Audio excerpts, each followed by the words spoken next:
Hello friends, welcome back to my channel. Science டீச்சருக்கு கூட தெரியாத சில அறிவியல் உண்மைகளை பற்றி தான் இன்றைக்கி நம்ம வீடியோவில் பார்க்க போகிறோம். நம்பர் 1, விண்வெளியில் இருக்கக்கூடிய நட்சத்திரங்களை விட பூமியில் இருக்கக்கூடிய மரங்கள் ரொம்பவே அதிகமாக இருக்காம்.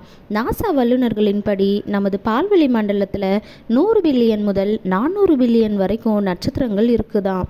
அதுக்கப்புறம் 2015ஆம் ஆண்டில் வெளியோட்டப்பட்ட நேச்சர் அப்படின்ற ஒரு பத்திரிக்கையில் ஒரு ரிசர்ச் பண்ணியிருக்காங்க. அதில் என்ன சொல்கிறாங்க அப்படின்னா, இந்த உலகத்தில் இருக்கக்கூடிய மரங்களோட எண்ணிக்கை ரொம்பவே அதிகமாக இருக்குது அப்படின்ட்டு அந்த ரிசர்ச்சில் தெரிய வருது.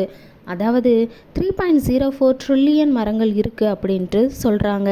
நம்பர் 2, ஆக்சிஜனுக்கு கலர் இருக்குது அப்படின்ட்டு சொல்கிறாங்க. ஒரு வாயுவாக ஆக்சிஜனுக்கு வாசனையும் கிடையாது, நிறமும் இல்லை. ஆனால் அதனோட திரவம் மற்றும் திட வடிவங்களில் இது வெளிர் நீல நிறமாக இருக்குன்னு சொல்லப்படுது.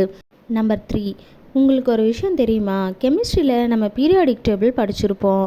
ஆனால் இந்த 26 ஆல்ஃபபெட்ஸில் ஒரு லெட்டர் மட்டும் மிஸ் ஆகியிருக்கான். இந்த இன்ஃபர்மேஷன் உங்களுக்கு முன்னாடியே தெரிஞ்சிருந்தா மறக்காமல் கமெண்ட் பண்ணுங்கள். அது என்ன லெட்டர்னு யோசிக்கிறீங்களா? ஜே அப்படின்னு சொல்கிறாங்க. நம்பிக்கை இல்லைன்னா இப்போவே கெமிஸ்ட்ரி புக்கை எடுத்து ஒரு டைம் செக் பண்ணிக்கோங்க. இப்போ நான் சொன்ன விஷயங்கள் உங்களுக்கு பிடிச்சிருந்து அப்படின்னா இந்த வீடியோவுக்கு ஒரு லைக் பண்ணிவிட்டு நம்ம சேனலை சப்ஸ்கிரைப் பண்ணாதவங்க சப்ஸ்கிரைப் பண்ணிக்கோங்க. அப்போ தான் நான் போடக்கூடிய இன்ட்ரெஸ்டிங்கான வீடியோஸோட நோட்டிஃபிகேஷன் உங்களுக்கு வரும். தேங்க்யூ ஃபார் வாட்சிங்.